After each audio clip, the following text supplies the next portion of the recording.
блинчиктер, неше түрлі блинчиктер сүтпен, айранмен және сумен, сарыағаш суымен де жасауға болады. Бірақ дәмдісі сүтпен жасалған блинчик. Сүтпен блинчик жасаймыз. Видеоны соңына дейін қарап, каналға тіркелмеген болсаңыз, тіркеліп, лайк қойып, видеоны көріңіз.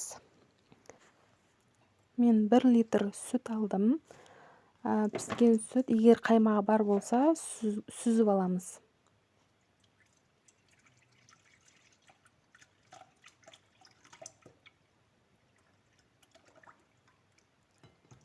Барлығын көз мөлшерімен есептеп құйып жатырмын.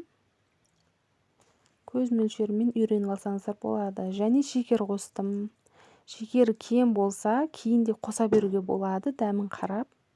Және 100-150 грамм сұйық май қостым. Сұйық майды міндетті түрде қосамыз. Және 3 жұмыртқа қостым. Жұмыртқаның көлеміне байланысты. Жұмыртқа және май кем болса, бізде блинчигіміз жабысқыш болып келеді. Және жарты шай қасық тұз қосып, жақсылап барлығын араластырып аламыз. Егер сіздің блиніңізге ұнды көп қосып қойсаңыздар, кейін үстіне азырақ сарыағаш суын қосып, қайтадан пісіріп беруге болады.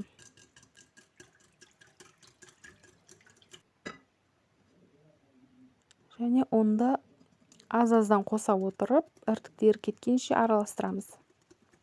Оның үстіне міндетті түрде сода қосамыз, не болмаса разрыхлитель қосамыз. Сода қоспасаңыздар жабысып қалады.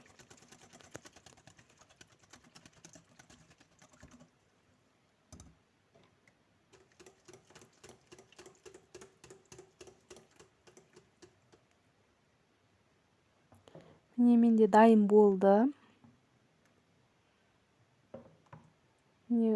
Қоюлығы осындай болды. Шөмішімізге, ожауымызға мінекей өзі формасын ұстап тұратындай осындай болады. Егер қою болып баратса, азырақ сарыағаш су қосасыздар, не болмаса жұмыртқа, су да қоса беруге болады. Осы жерде шекерін көріп, дәмін көріп алсаңыздар болады. Блинидің арнайы пісіретін ыдыс болса, соған пісірген жақсы.